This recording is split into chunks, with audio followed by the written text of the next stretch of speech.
जय श्री राम दोस्तों, स्वागत है आपका अपने यूट्यूब चैनल द धर्मा हिंदू में।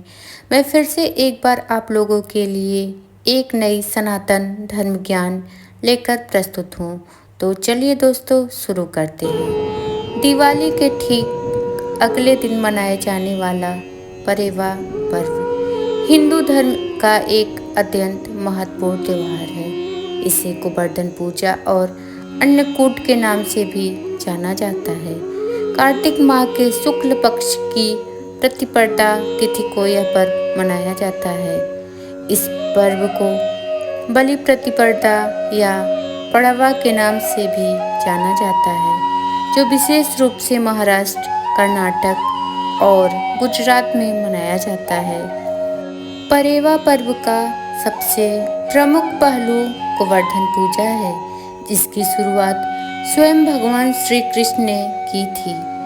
भगवत पुराण के अनुसार ब्रज क्षेत्र में देवराज इंद्र की पूजा की परंपरा थी। एक बार भगवान कृष्ण ने ब्रजवासियों से पूछा कि वे इंद्र की पूजा क्यों करते हैं। माता यशोदा ने बताया कि इंद्र देव वर्षा करते हैं, जिससे गायों के लिए चारा मिलता है। भगवान कृष्ण ने समझाया कि वास्तव में गोवर्धन पर्वत की पूजा करनी चाहिए, क्योंकि वही उन्हें भोजन और आश्रय प्रदान करता है। उनकी बात मानकर ब्रजवासियों ने इंद्र के बजाय गोवर्धन पर्वत की पूजा करने लगे। इससे क्रोधित होकर देवराज इंद्र ने ब्रज में भयंकर वर्षा शुरू कर दी। लगातार 7 दिनों तक मूसलाधार बारिश होती रही। पूरे ब्रज को डुबाने के लिए इंद्र ने अपनी पूरी शक्ति लगा दी। तब भगवान श्री कृष्ण ने अपनी दिव्य शक्ति से गोवर्धन पर्वत को अपनी सबसे छोटी उंगली यानी कि कनिष्ठ उंगली पर उठा लिया। पूरे 7 दिन तक उन्होंने पर्वत को छत्र की तरह धारण किए रखा और सभी ब्रजवासी, गायें और अन्य जीव जंतु उसके नीचे सुरक्षित रहे। 7वें दिन देवराज इंद्र को अपनी गलती का एहसास हुआ और उन्होंने भगवान कृष्ण से क्षमा मांगी। तब भगवान कृष्ण ने गोवर्धन पर्वत को नीचे रखा और प्रतिवर्ष गोवर्धन पूजा करने तथा अन्नकूट उत्सव मनाने की आज्ञा दी। तभी से यह पर्व मनाया जाने लगा। दोस्तों, गोवर्धन पूजा के दिन अन्नकूट का विशेष महत्व है। अन्नकूट शब्द का अर्थ है अन्न का पर्वत या अन्न का समूह। इस दिन भगवान श्री कृष्ण को 56 या 108 प्रकार के पकवान बनाकर भोग लगाया जाता है। यह परंपरा इस बात का प्रतीक है कि हमें प्रकृति से मिलने वाले अन्न और संसाधनों के लिए आभारी होना चाहिए।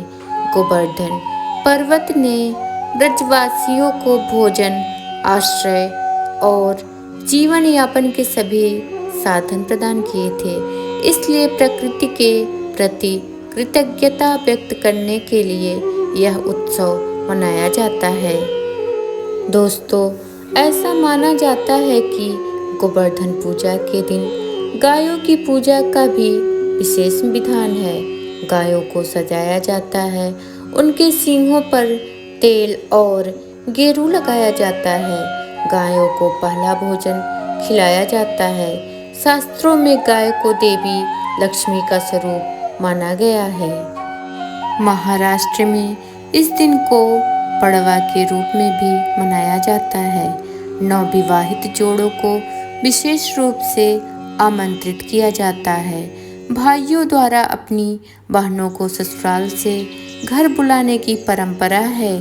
पति पत्नी के बीच प्रेम और समर्पण का प्रतीक यह पर्व है।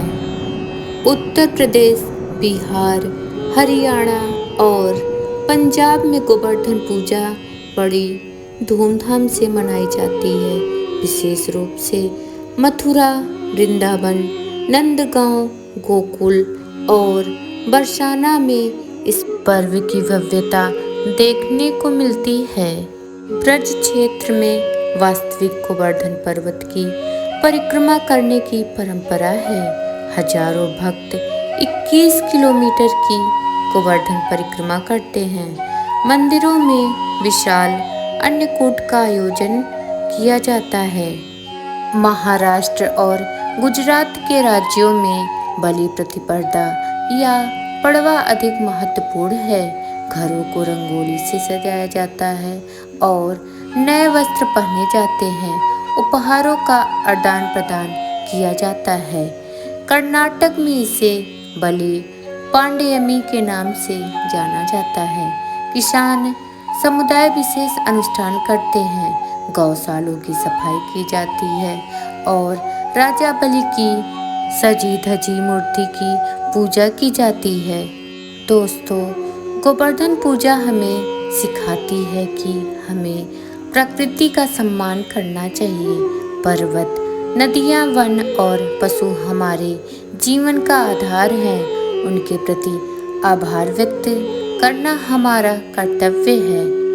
आज के समय में भी यह पर्व उतने ही उत्साह से मनाया जाता है।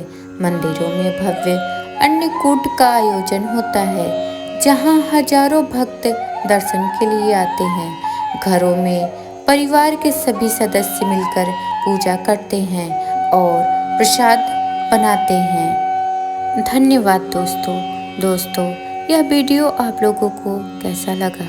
अगर वीडियो पसंद आया होगा तो हमारे वीडियो को लाइक और कमेंट बॉक्स में जय श्री कृष्ण चैनल को सब्सक्राइब जरूर कीजिएगा।